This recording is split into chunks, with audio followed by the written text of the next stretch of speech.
My name is Aditi. I have my best friend who is extremely close to me since she has now moved in with me and my family. For your information, she is 7 years older than me. She grew up in a small town, and a lot of murders and gruesome incidents occurred there. One of the scary incidents that she told me still causes me to send shivers down my spine. So this happened to her when she was 11 years old. There was a young, kind, and extremely beautiful woman in her town who was happily married to her husband. They lived in conjugal harmony, but there was something, a dark secret that she was hiding. The woman, who we'll refer to as Veronica, had a child, and that baby was not her husband's. She couldn't let her husband know about this, as this baby was a result of one of her old affairs. She was 8 years old then, and has been living at one of her friend's houses. Veronica used to visit her friend's house to meet her child secretly every night after her husband fell into sleep.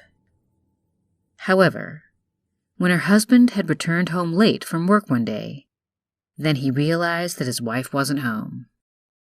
Worried, he started looking for Veronica desperately. He had continued searching everywhere in town until he decided to check at her friend's house. When he finally arrived at her house, he noticed Veronica talking and laughing with a child. Wondering who the girl was, he stood behind a tree and started to eavesdrop on their conversation. And when he heard every conversation between them, then he ended up realizing that his wife cheated on him, got pregnant, and even gave birth, who was not his baby. This pissed him off enough, so he eventually created the most horrifying plan. One night, he put sleeping pills in her coffee, which caused her to sleep for 12 hours. Eventually, Veronica could not meet her child that evening, and he snuck into her friend's house to kidnap the child. After kidnapping her, then he took her to a dense forest. She was crying.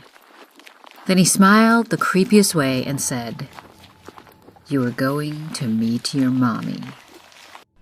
She continued crying and tried to escape, but she couldn't get out, as she was buried from head to toe in soil.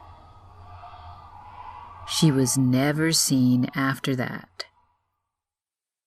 A week later, her body was found in the ground, and this made Veronica deeply shocked. And it turned out that her husband had actually dug a hole and threw her in. He soon arrested by police and was finally sentenced for his crime. However, Veronica couldn't get out of the grief for her lost child and ended up falling sick in bed for a long time. It has been 9 years since this happened, but he still remains in jail.